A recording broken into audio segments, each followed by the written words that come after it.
Good afternoon, Julie Mougin. So we take the opportunity of your participation to the international workshop on novel routes to green hydrogen production, organized by our project ELOBIO, to discuss a little bit with you on the prospect of this clean hydrogen. You are Deputy Director for Hydrogen Technologies of Lyon Institute at CEA, and also board member of Hydrogen Europe Research. So you are an expert in the field of hydrogen. So how would you define this famous clean hydrogen? Clean hydrogen, the term clean refers to the carbon content of hydrogen. You may wonder why I am speaking about carbon content for hydrogen, which is H2, without any carbon in the molecule. It is because hydrogen on Earth is generally available in combination with other elements like oxygen in water or carbon in fossil, or a combination of both. And if we want some hydrogen, we need to extract it out of those compounds. So to extract this hydrogen, there are different processes available that requires some energy and that can produce some CO2. And for instance, the reference process is coal gasification or steam methane reforming based from fossil. And the order of magnitude is that they emit between 11 and 19 kilograms of CO2 per kilogram of hydrogen produced, which is huge. And clearly, in that case, we cannot speak about clean hydrogen. Fortunately, there are some processes that emit less CO2. The first one, which is of strong interest, is water electrolysis. Then we split the water molecule with electricity. And of course, the content of the hydrogen produced with water electrolysis depends on the content of the electricity. The best option is renewable electricity, wind, solar, or hydro. And in that case, the content of hydrogen, the content of CO2 of the hydrogen is very low. And then we speak about renewable hydrogen. But we can also consider other sources of electricity like nuclear, or we can also connect the electrolyzer to the electrical grid in countries where the carbon content is very low, for instance, like France and Sweden. And then we can call it low carbon hydrogen. It's not renewable, but it's low carbon. And if we still consider the reference process I mentioned from fossil, we can also capture the CO2 which is emitted, and then again we are low carbon. So to summarize, we have three types of hydrogen: highly carbon containing, low carbon, and renewable. And clean hydrogen refers to the low carbon and the renewable. Yeah. So to be a little bit more quantitative, Europe, in its delegated act related to renewable fuels of non-biological origin, which is RFNBO, define a threshold under which the hydrogen can be considered as clean.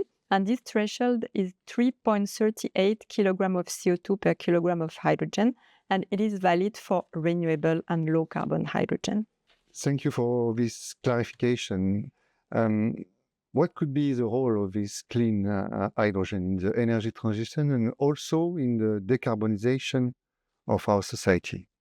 So currently, to give an order of magnitude, 95 million tons of hydrogen per year are used at the world level, 8.2 in Europe, mainly for two applications, which is industry, for refining and fertilizer.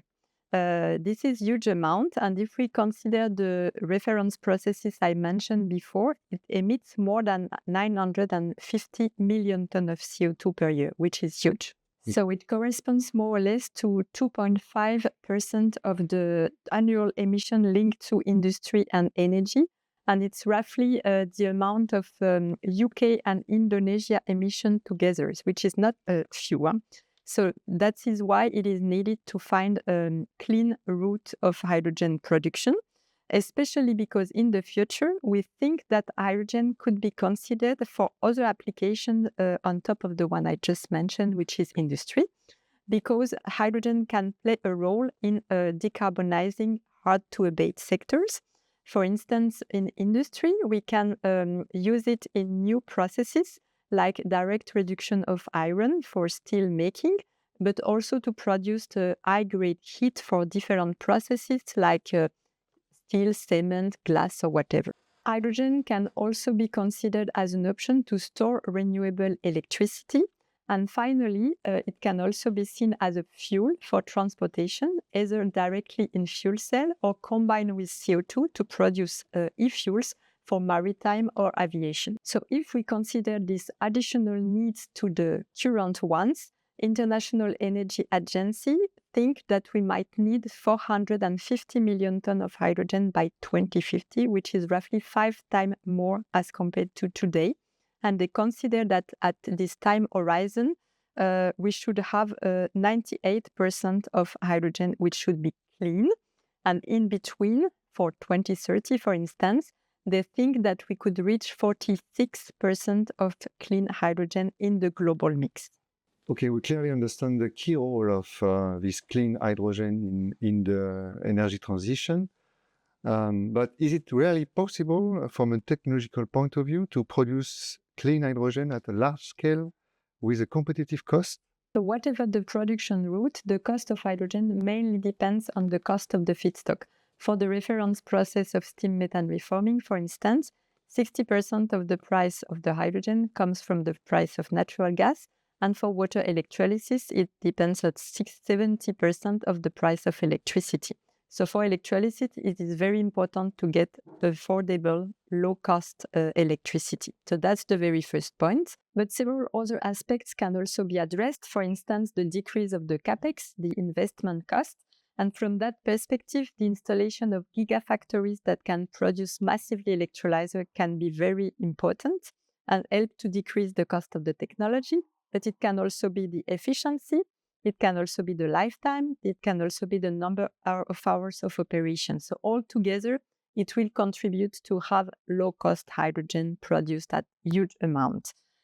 And beyond all those technical aspects, there are other aspects like the incentives that can be promoted, like the Inflation Reduction Act in the US or the European Hydrogen Bank, in order to bridge the gap between the cost of clean hydrogen, which is more expensive as the reference hydrogen produced from fossil. And last aspect is the regulatory framework, getting some easy and quick permitting processes or a certification of the origin of hydrogen in an harmonized way is also very important. So all these technical and non-technical aspects can really support the uptake of the technology and the agreement of the off-taker to really purchase and install those technologies. Thank you very much, Julie Mougin, for these very interesting interviews. I think that will be very useful for the scientific community and also the citizen. Thank you again. So you're welcome. Thanks for the invitation.